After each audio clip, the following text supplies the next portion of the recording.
परमेश्वर की दृष्टि में स्त्री, पुरुष या किन्नर कोई अलग नहीं। परमेश्वर सबसे प्रेम करता है, समाज से कटे हुए इन लोगों से भी प्रेम करता है और उनको पर भी अपनी दृष्टि को लगाता है।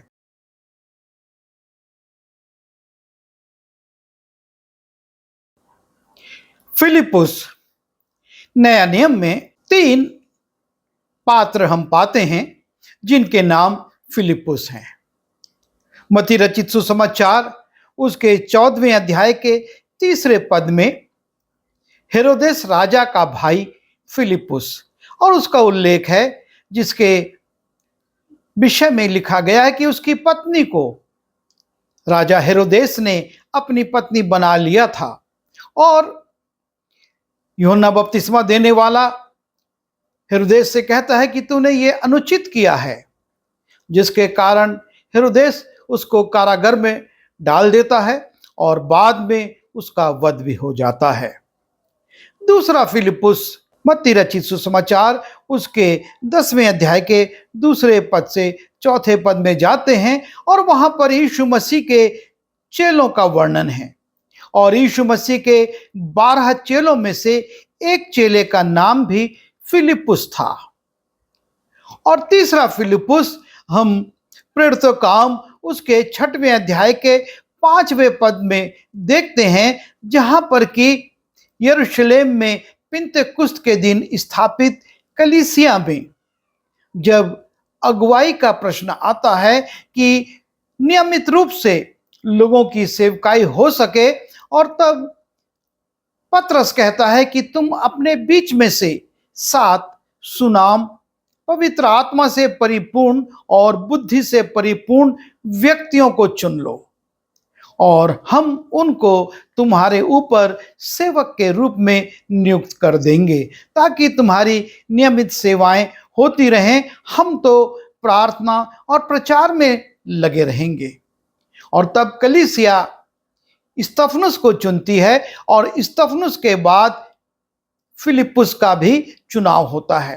प्रेरित फिलिप्पुस के ऊपर हाथ रखकर उसको भी एक डीकन के रूप में अभिषेक देते हैं और इस प्रकार से ये फिलिप्पुस अपनी सेवा प्रारंभ करता है। और आज हम इसी फिलिप्पुस के विषय में कुछ बातों को देखेंगे। ये फिलिप्पुस कलीसिया में सेवा करता है, अगुवाई करता है और इसी मध्य में स्तिफनुस को पत्थरवाह कर दिया जाता है। और जब स्तिफनुस जो उसका सहयोगी था मार दिया जाता है, कलीसिया पर सताव होने लगता है। कलीसिया में नाना प्रकार की समस्याएं आने लगती हैं और लिखा है कि लोग तितर बितर हो जाते हैं, अगुवे भी तितर बितर हो जाते हैं, सेवकाई प्रभावित हो जाती है। फिलिप्पुस भी यरूशलेम छोड़कर सामरिया में चला जाता है। जब हम प्रेरितों काम उसके 8वें अध्याय के 4 पद को देखें तो लिखा है, जो तितर बितर हुए थे वे सुसमाचार सुनाते हुए फिरे और फिलिप्पुस सामरिया नगर में जाकर लोगों में मसीह का प्रचार करने लगा। सताव आता है और फिलिप्पुस शांत बैठ नहीं जाता, डर नहीं जाता कि अब कैसे प्रचार होगा। वो सामरिया में चला जाता है और लिखा है कि वो सामरिया में जाकर लोगों में मसीह का प्रचार करता है। और फिलिप्पुस ना सिर्फ प्रचार करता है लेकिन वो पवित्र आत्मा से परिपूर्ण व्यक्ति था, सामर्थ के काम करता था। उसके विषय में लिखा है, और जो बातें फिलिप्पुस ने कही उन्हें लोगों ने सुनकर और जो चिन्ह वो दिखाता था उन्हें देखकर एक चित होकर मन लगाया। वो सुसमाचार प्रचार करता था, साथ में लिखा है कि वो चिन्ह भी दिखाता था, अर्थात सामर्थ के काम भी करता था और लोग एक चित होकर उसकी सुनते थे, अपना मन लगाते थे, क्योंकि बहुतों में से अशुद्ध आत्माएं बड़े शब्द से चिल्लाती हुई निकल गईं। वो दुष्ट आत्माओं को निकालता था और बहुत से झोले के मारे हुए और लंगड़े भी अच्छे किए गए। और इस प्रकार से फिलिप्पुस की सेवा सामरिया में होती है और वो सुसमाचार प्रचार करता है, लोग उसकी सुनते हैं, साथ ही साथ सामर्थ के काम करता है, लंगड़े चंगे किए जाते हैं, झोले के मारे चंगे होते हैं, दुष्ट आत्माएं भी निकाली जाती हैं। और जब सामरिया में इस प्रकार के सामर्थ के काम होते हैं तो लिखा है और उस नगर में बड़ा आनंद हुआ। जब प्रभु के लोग इस प्रकार से छुटकारों को करते हैं और सुसमाचार प्रचार करते हैं और लोग सच्चाई को जानते हैं तो उनके हृदय आनंद से भर जाते हैं, उनको एक आत्मिक खुशी मिलती है। और यहां पर लिखा है और उस नगर में बड़ा आनंद हुआ। फिलिप्पुस की सेवा सामरिया में बड़ी सामर्थ के साथ चलती है। और जब हम इसी अध्याय के 9वें पद से 13वें पद में जाते हैं और वहां पर एक व्यक्ति का उल्लेख है और जिसका नाम शमौन है। और यह जादू टोना करने वाला व्यक्ति था और वो अपने जादू टोना से सामरिया के लोगों को प्रभावित करता था और ये प्रकट करता था कि उसके अंदर परमेश्वर की आत्मा है, परमेश्वर की सामर्थ है, जिसकी सामर्थ से वो ये सब करता है। और इस प्रकार से उसको बड़ी आय होती थी। पर जब सामरिया में आकर फिलिप्पुस प्रचार करता है, सामर्थ के काम करता है, तब लिखा है कि उसने बहुत दिनों से उन्हें अपने टोने के कामों से चकित कर रखा था। शिमोन ने टोने के कामों से लोगों को चकित कर रखा था, इसलिए वे उसको बहुत मानते थे, बड़ा मान था। परंतु जब उन्होंने फिलिप्पुस की प्रतीति की जो परमेश्वर के राज्य और यीशु के नाम का सुसमाचार सुनाता था, तो लोग क्या पुरुष क्या स्त्री बपतिस्मा लेने लगे और शिमोन के प्रभाव से लोग हटकर सच्चे परमेश्वर की ओर आने लगे। फिलिप्पुस की सेवकाई में लोग बपतिस्मा लेने लगे और ये व्यक्ति भी, तब शिमोन ने आप भी प्रतीति की, उसने भी स्वीकार किया कि फिलिप्पुस जिस परमेश्वर का प्रचार करता है, जो बातें बताता है, वो सच्ची हैं और वो भी बपतिस्मा लेता है। लिखा है तब शिमोन ने आप भी प्रतीति की और बपतिस्मा लेकर फिलिप्पुस के साथ रहने लगा और चिन्ह और बड़े बड़े सामर्थ के काम होते देखकर चकित होता था।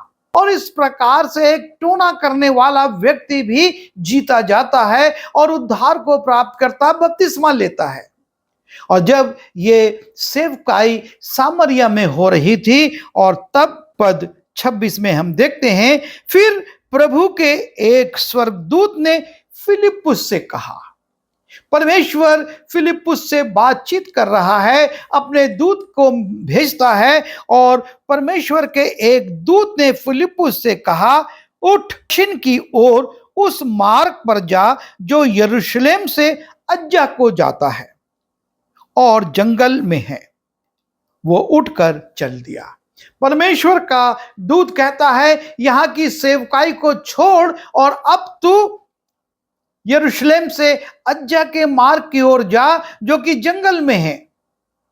और फिलिप्पुस परमेश्वर की आज्ञा को मानता है, उसकी अगुवाई को लेता है और लिखा है वो उठकर चल दिया। और देखो, कूश देश का एक मनुष्य आ रहा था जो खोजा और कूशियों की रानी कंदाके का मंत्री और खजांची था और भजन करने को यरूशलेम आया था। यह व्यक्ति यरूशलेम आया था परमेश्वर का भजन करने के लिए और अब लौट रहा है। और परमेश्वर कहता है फिलिप्पुस से जा, उससे मिल। और वो अपने रथ पर बैठा हुआ था और यशायाह भविष्यवक्ता की पुस्तक पढ़ता हुआ लौटा जा रहा था। तब आत्मा ने फिलिप्पुस से कहा, निकट जाकर रथ के साथ हो ले। और फिलिप्पुस उसकी ओर दौड़कर उसे यशाया भविष्यवक्ता की पुस्तक पढ़ते हुए सुना और पूछा कि तू जो पढ़ रहा है क्या उसे समझता भी है। फिलिप्पुस नीचे है, रथ के साथ साथ दौड़ रहा है क्योंकि परमेश्वर ने कहा। और जब वो पढ़ते हुए सुनता है तो खोजा से पूछता है, जो तू पढ़ रहा है क्या उसे समझता भी है। और तब खोजा उससे बड़ी विनम्रता से कहता है, उसने कहा, जब तक कोई मुझे ना समझाए तो मैं क्यों कर समझूं। और तब वो फिलिप्पुस से निवेदन करता है और उसने फिलिप्पुस से विनती की कि चढ़कर मेरे पास बैठ। और पवित्र शास्त्र का जो अध्याय वो पढ़ रहा था वो ये था कि वो भेड़ की नाई वध होने को पहुंचाया गया। और जैसा मेमना अपने ऊन कतरने वालों के सामने चुपचाप रहता है, वैसे ही उसने भी अपना मुंह ना खोला। उसकी दीनता में उसका न्याय होने नहीं पाया और उसके समय के लोगों का वर्णन कौन करेगा, क्योंकि पृथ्वी से उसका प्राण उठाया जाता है। इस पर खोजे ने फिलिप्पुस से पूछा, मैं तुझसे विनती करता हूं कि ये बता कि भविष्यवक्ता ये किसके विषय में कहता है, अपने या किसी दूसरे के विषय में। और फिलिप्पुस यहीं से प्रारंभ करके सुसमाचार प्रचार करना शुरू करता है। यीशु मसीह के विषय में बताता है किस प्रकार वो आया, कैसे उसने प्रताड़नाएं सही, कष्ट सहे, मारा गया, जी उठा और अभी वो परमेश्वर के पास है। और तब खोजा उन बातों को सुनने के बाद मार्ग में चलते वे किसी जल की जगह पहुंचे। खोजा तब फिलिप्पुस से कहता है, देख यहां जल है, अब मुझे बपतिस्मा लेने में क्या रोक है। फिलिप्पुस इस रीति से उसको सुसमाचार सुनाता है कि खोजा कन्विंस हो जाता है और समझ जाता है कि उसको भी बपतिस्मा लेना आवश्यक है। यीशु मसीह के नाम से उसको बपतिस्मा लेना है। और फिलिप्पुस से वो कहता है कि अब मुझको बपतिस्मा लेने से कौन रोकता है। और तब फिलिप्पुस उससे कहता है, यदि तू सारे मन से विश्वास करता है तो हो सकता है। उसने उत्तर दिया, मैं विश्वास करता हूं कि यीशु मसीह परमेश्वर का पुत्र है। तब उसने रथ खड़ा करने की आज्ञा दी और फिलिप्पुस और खोजा दोनों पर उतर पड़े और उसने उसे बपतिस्मा दिया। और इस प्रकार से एक नगर में सेवा करते करते परमेश्वर की अगुवाई पाकर जंगल के उस मार्ग में फिलिप्पुस आता है, खोजा से मिलता है, सुसमाचार उसको सुनाता है और खोजा भी प्रभु यीशु को परमेश्वर के पुत्र के रूप में स्वीकार करके बपतिस्मा लेता है। और जब खोजा बपतिस्मा लेकर बाहर निकलता है और वो बड़ा आनंदित होता है, लेकिन वो फिलिप्पुस को धन्यवाद दे, फिलिप्पुस से कुछ कहे, उसके पहले परमेश्वर की आत्मा फिलिप्पुस को वहां से उठा लेती है। और यहां पर हम देखते हैं कि कुछ बातें परमेश्वर प्रकट करता है। सबसे पहली बात कि परमेश्वर की दृष्टि इस पूरे संसार पर घूमती रहती है, कौन कहां क्या कर रहा है। और ये खोजा यरूशलेम से आ रहा है, परमेश्वर का वचन यशाया की पुस्तक पढ़ रहा है, परमेश्वर देख रहा है और जानता है कि खोजा उसको पढ़ तो रहा है लेकिन समझ नहीं सकता। और इसलिए परमेश्वर प्रबंध करता है, अपने दास को भेजता है। यह है परमेश्वर का प्रेम कि वो ना सिर्फ दृष्टि लगाता है, देखता है, लेकिन प्रबंध भी करता है कि खोजा उस बात को समझ सके। दूसरी बात हम यहां पर देखते हैं कि किस प्रकार परमेश्वर एक एक आत्मा की कीमत को करता है। वो नगर में काम कर रहा था, वो नगर बड़ा आनंदित था, लेकिन वहां से परमेश्वर फिलिप्पुस को कहता है कि एक व्यक्ति है सिर्फ, लेकिन ये आत्मा भी बहुमूल्य है और तुझे इसे भी बचाना है। और फिलिप्पुस को वहां भेजता है। फिलिप्पुस परमेश्वर की अगुवाई को देखता है, वचन सुनाता है। और सबसे महत्वपूर्ण बात यह है कि जब हम व्यवस्था विवरण उसके 22वें अध्याय के पहले पद में जाते हैं और वहां पर हम पाते हैं कि जो खोजा थे, जिनको हम किन्नर कहते हैं, इनको परमेश्वर की सभा में आने की अनुमति नहीं थी। इनको अनुमति नहीं थी कि ये परमेश्वर की सभा में आए, लेकिन परमेश्वर इनके लिए भी प्रेम करता है। परमेश्वर की दृष्टि में स्त्री, पुरुष या किन्नर कोई अलग नहीं। परमेश्वर सबसे प्रेम करता है। और जब हम यशाया उसके 56वें अध्याय के 3 पद में जाते हैं और वहां देखते हैं कि कैसे परमेश्वर ने इस बात की वो घोषणा और इस बात की भविष्यवाणी करवाई थी। और लिखा है, और खोजे भी ना कहें कि हम तो सूखे वृक्ष हैं, क्योंकि जो खोजे मेरे विश्राम दिन को मानते और जिस बात से मैं प्रसन्न रहता हूं उसको अपनाते और मेरी वाचा को मानते हैं, उनके विषय यहोवा यूं कहता है कि मैं अपने भवन और अपनी शहरपनाह के भीतर उनको ऐसा नाम दूंगा जो पुत्र पुत्रियों से कहीं उत्तम होगा, और मैं उनका नाम सदा बनाए रखूंगा और वो कभी ना मिटाया जाएगा। परमेश्वर समाज से कटे हुए इन लोगों से भी प्रेम करता है और उनको पर भी अपनी दृष्टि को लगाता है। और फिलिप्पुस एक ऐसा सेवक है जो कि इस किन्नर को बपतिस्मा देकर प्रभु की संगति में लाता है, उद्धार के मार्ग पर ले जाता है, परमेश्वर के वचन को सुनाता है। परमेश्वर की योजना अद्भुत है। वो सिर्फ समाज के बड़े लोगों के लिए, अच्छे लोगों के लिए, श्रेष्ठ लोगों के लिए ही नहीं, पर हर वर्ग के लिए, हर लोगों के लिए है। और यहाँ पर इस व्यक्ति का भी उल्लेख है जो किन्नर है, लेकिन परमेश्वर उसकी भी चिंता करता और उसको भी सुसमाचार प्रचार करवाकर उद्धार का प्रबंध करता है। हम फिलिप्पुस के विषय में देखते हैं कि वो परमेश्वर के चलाए चलता है। परमेश्वर जो कहता है, परमेश्वर जैसा कहता है वो करता है, और कभी वो शांत नहीं बैठता। जब हम प्रेरितों का काम उसके 8वें अध्याय के 39वें और 40वें पद में जाते हैं और वहां पर लिखा हुआ है, जब वो इस खोजा को बपतिस्मा दे चुकता है और तब जब वे जल में से निकलकर ऊपर आए तो प्रभु का आत्मा फिलिप्पुस को उठा कर ले गया।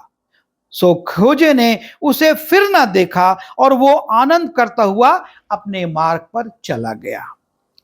और उसके बाद और फिलिप्पुस अशदोद में आ निकला। वहां से वो अशदोद में आ जाता है और वहां पर भी शांत नहीं रहता। लिखा है, वो अशदोद में आ निकला और जब तक कैसरिया में ना पहुंचा तब तक नगर नगर सुसमाचार सुनाता गया। और फिलिप्पुस खोजा को बपतिस्मा देने के बाद परमेश्वर की आत्मा के द्वारा वहां से उठा लिया गया। जैसे पुराने नियम में परमेश्वर एलिया को उठा लेता था और यहां से वहां ले जाता था, नए नियम में हम फिलिप्पुस को देखते हैं कि परमेश्वर वैसे ही करता है। और खोजा को बपतिस्मा देने के बाद फिलिप्पुस उठा लिया जाता है, अशदोद पहुंच जाता है। अशदोद से वो कैसरिया की ओर जा रहा है और रास्ते में भी वो शांत नहीं रहता, लेकिन लिखा है कि वो नगर नगर सुसमाचार सुनाता गया। और कैसरिया में फिलिप्पुस रहने लगता है। वहां पर भी वो सुसमाचार प्रचार की सेवा करता है और उसके इस कार्य की चर्चा यरूशलेम के कलीसिया में और उनके अगुवों में भी होती है। और जब हम प्रेरितों काम उसके 21वें अध्याय के 8वें पद में जाते हैं और वहां पर पौलुस अपनी सुसमाचार प्रचार्य यात्रा में जब कैसरिया पहुंचता है तो वो फिलिप्पुस के घर में विश्राम करता है। दूसरे दिन हम वहां से चलकर कैसरिया में आए। पौलुस के लिए लिखा है कि दूसरे दिन हम वहां से चलकर कैसरिया में आए और फिलिप्पुस सुसमाचार प्रचारक के घर में, जो सातों में से एक था, जाकर उसके यहां रहे। ना सिर्फ वो सुसमाचार प्रचार करता है, लेकिन वो सुसमाचार प्रचारकों का आदर भी करता और उनको अपने यहां ठहराता भी है। और पौलुस भी उसके यहां रुकता है और वहां पर कुछ दिन वो विश्राम करता है। सुसमाचार प्रचार की सेवा में इस प्रकार से फिलिप्पुस लगा रहता है। और यहीं पर हम उसके परिवार के विषय में भी देखते हैं कि फिलिप्पुस की 4 पुत्रियां थी और ये चारों बेटियां परमेश्वर की सामर्थ से भरी हुई वरदानों से परिपूर्ण थी। लिखा है उसकी 4 कुंवारी पुत्रियां थी जो भविष्यवाणी करती थी। और तब लिखा है कि जब पौलुस कहता है जब हम वहां बहुत दिन रह चुके तो अगबुस नाम एक भविष्य वक्ता से उनकी मुलाकात होती है। फिलिप्पुस के विषय में हम यहां तक जानते हैं। इसके बाद उसके जीवन के विषय में और किस प्रकार से उसकी मृत्यु हुई, बाइबल शांत है और हम भी खामोश हो जाते हैं। लेकिन फिलिप्पुस का यहां तक का जीवन ही हमारे लिए कई चुनौतियों को रख देता है। वो एक डिकन के रूप में चुना जाता है, लेकिन सताव आने पर भी वो अपनी बुलाहट को, अपने अभिषेक को नहीं भूलता और यरूशलेम से सामरिया में आकर प्रचार करने लगता है। सामरिया में सामर्थ की सेवाएं करता है और वहां पर लोग उससे आनंदित होते हैं। वो नगर के लिए एक आनंद का कारण बन जाता है। और परमेश्वर यही चाहता है कि हमारी सेवाएं लोगों को आत्मिक आनंद प्रदान करें, वो आत्मिक रूप से आनंदित हों और वो लोग जो कि जादू टोना करते वो भी उससे प्रभावित होकर बपतिस्मा लेते हैं और तब परमेश्वर का आत्मा उसको ले जाता है। और कई बार हम ये सोचते हैं कि जहां हम हैं वहीं अच्छे हैं, हम कहीं और जाना नहीं चाहते। लेकिन फिलिप्पुस परमेश्वर की अगुवाई में जाता है एक आत्मा के लिए, वो परिश्रम करता है, प्रचार करता है और उसको भी बपतिस्मा देकर फिर से वो कैसरिया में आकर सेवकाई करता है और अपने परिवार को भी प्रभु की नजदीकी में रखता है। उसकी बेटियां भी भविष्यवक्तिन थी। हमारी संतानें भी आज क्या कर रही हैं? हमको सोचना होगा कि हमारी सेवकाई में हमारे साथ अन्य लोग तो आए, लेकिन परिवार को भी आना जरूरी है। और फिलिप्पुस इसी बात को यहाँ पर अपने जीवन से और अपने परिवार से प्रकट करता है कि उसने ना सिर्फ बहुत सी बाहर की आत्माओं को जीता, लेकिन उसका परिवार भी बचाया गया और प्रभु की सेवा में था। प्रभु आज के सेवकों से भी यही चाहता है। हम उस पर विचार करें और प्रार्थना करें ताकि प्रभु हमारी सेवा को भी इसी रीति से फलवंत करें। आइए प्रार्थना करें। प्रभु जी, धन्यवाद देते हैं फिलिप्पुस की सेवाओं के लिए, उसके जीवन के लिए और उसके समर्पण के लिए। और हमारी लालसा यही है कि जिस प्रकार का जीवन उसने जिया, हम भी आपकी इच्छा के अनुसार, आपकी योजना के अनुसार कार्य करें, लोगों को आपके चरणों पर लाएं, आत्माओं को जीतें और हमारा परिवार भी आपके साथ चलने वाला हो। विनती यीशु मसीह के नाम से मांगता हूं, आमीन।